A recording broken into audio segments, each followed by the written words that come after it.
wondering why other people's success or wondering why other people are successful is the refuge of losers. Yes. It's a loser mentality. It's a loser occupation. It's a loser practice because you're wondering why other people are successful. Like, who gives a fuck? You can say you think it sucks, but to spend time wondering why someone is successful and hating on someone for being successful, it doesn't do any good. It's like, what is that old expression that jealousy is, it's a poison that does the opposite of its intended? Oh, right. It doesn't affect the other person at all, but it poisons yourself. Yeah. It wastes your energy and time. It just is so, it's so indicative that you are insecure. Yes. It's like people don't realize what a giveaway that is when they are talking shit. You're just like, ugh, this is just showing me that you fucking don't like yourself. Well, I figured out, there's something that I figured out personally, and that I try to relay this, and I try to be more clear and more concise the way I relay it. The way I look at it is that your mind, you have a certain amount of bandwidth. This is why I don't read Instagram comments or Twitter comments or YouTube comments. Like, I don't have any time. If I read them, it's an accident. But to seek them out, and go, like, you have bandwidth. I don't spend time wondering why I hate things or hating on someone or being jealous. You have, let's call it units. You have 100 units of bandwidth in your mind. So that means there's 100 units that you can spend on things you care about, or you could let your mind be occupied by some stupid fucking Twitter feud that you're in with some idiot that you don't even know, and you could spend 30% of your Twitter bandwidth or your mind bandwidth on this, and then you only have 70% for the things you love. And then maybe you're involved in some fucking relationship with someone who's an idiot, and you're arguing back and forth with them. Well, there's another 30% that's gone. Now you have 40% left. You have 40% for the things you love instead of 100%.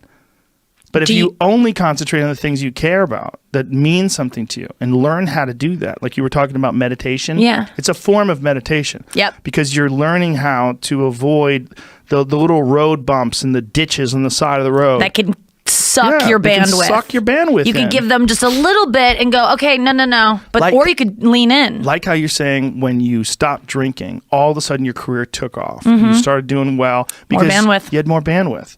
And you had less problems. This problem that you had that was rotting you away no longer existed. So now all of a sudden it frees up your time and you realize, oh my God, there's so many funny things that I could talk about. And I have so much energy and I'm so healthy. I could just go on stage and have fun, and then you're killing it. When was the last thing that you go, no, gotta, like you maybe gave it a little too much bandwidth? Do you still struggle with those things? No, I don't. And not really anymore, but it's been a gradual process. Like, remember the first... You had to have been a jealous dude in stand-up. Like, when you first started out, you had to have hated the guy that was getting ahead. Like, right? I don't know any male comic. I definitely was in the beginning. Yeah. And what happened to that? You get successful and it didn't happen? I feel like before I was successful, I realized it was stupid. Long before. Because when I was like an amateur, I would see guys that were killing, and I'd be like, fuck him. Like, why is he doing good? Like, that guy sucks, and this guy sucks, and, you know, how come he got this and he got that? And then I remember thinking, like, this is a gigantic waste of time. And I got into comedy because I'm a fan of comedy. And my concentrating on people that suck or being jealous about people that are doing well does me zero good. But instead, if someone does well, I can be inspired and I can get fired up by it. I mean, I figured this out in my early 20s.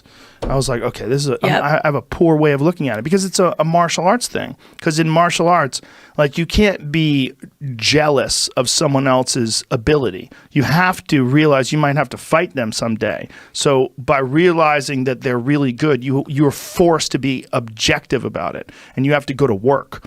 Like, you have to go, fuck, that guy's better than me. I got to get better. And you have to go to work. There's no positive benefit in underestimating someone.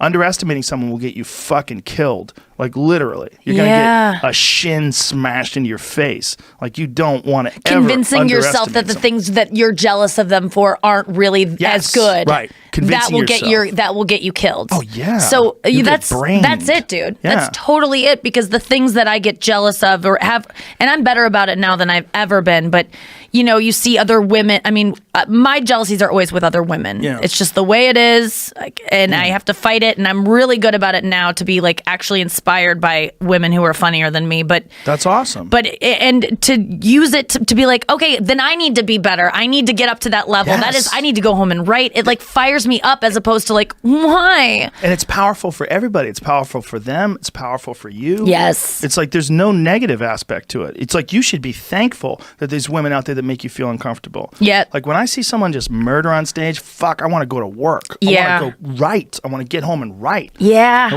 want to go perform. I'm like, fuck, that guy just killed, or holy shit, she just crushed, or she's out there killing it and he's doing so good. It makes me want to work harder. And in that sense, as long as someone's not doing anything bad, as long as someone's not victimizing someone, what they're doing is they're showing you that it's possible to do better than you're doing. Yeah. And that's good.